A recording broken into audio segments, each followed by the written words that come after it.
yung doktor nila Juan and Antonio. We are neither children nor cowards. Yan, bali, letter po ni General kay Conchita po yan. Bago siya na-assassinate in Cabanatuan, nakapagsulat pa sa kanyang kaibigan na si Conchita. The letter was June 2 and the assassination is June 5, 1899.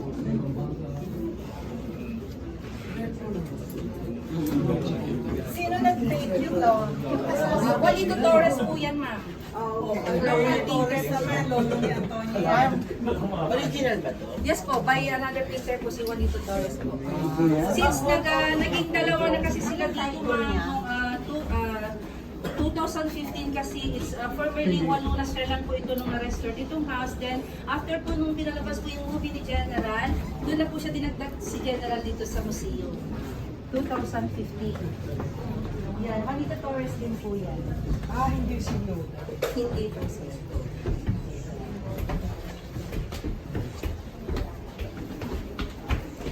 Yan. Meron kaming original na nagamit po ng kanilang mga magulang. Yan na po yung bed. It's more than 100 years old na po yung bed sa loob. Thank you so much po. They call that Atay's bed kasi si Eduardo Atay from Binondo, Manila. Ito po kasi yung famous na gumagawa ng mga sa Binondo.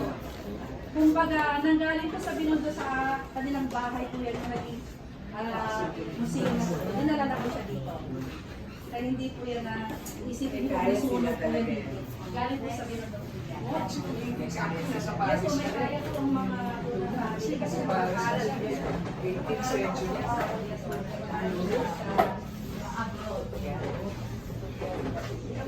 Ano kaya yung biyahe? Actually po, yes po, bago ang dami po nila doon. And then, during Spanish times din po, ma'am, ang dami po nila from here to Manila po is yung karwahe. Meron silang karwahe dyan sa baba. Yun po ang mga transportation na ginagamit po ng karwahe. Dapat yung mga Ilang araw kayo? mga mas daw po talaga. Kasi hindi naman po bundok kasi. At saka hindi po dal-diretso po yung kabayo po ng mga nagpapagdala. White. Orb. Ay, wala na. Nagising na pala. Ito yung bed.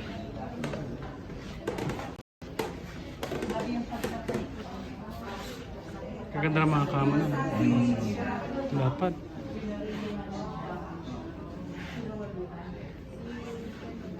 Ready tulugan. Ay, nakasulat.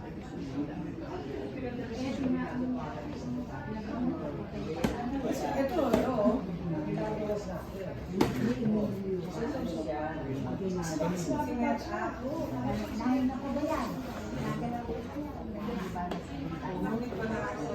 Wala. So,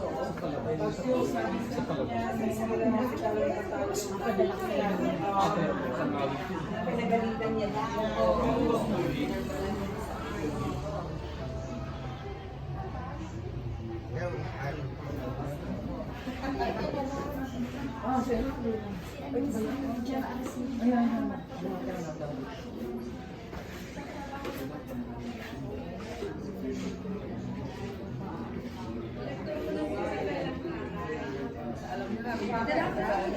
Nawala na po ng trabaho. Doon na po sila nag-picture. Eh, doon na kami nag-picture ng trabaho. Sabi ka sa truth from my Kasi ang kanilang residential area po. Pwede sila na paris po talaga. And then after restoration po sila. Kasi very religious daw po nila. And then meron po kami minor kasi hindi na po dito sa bago.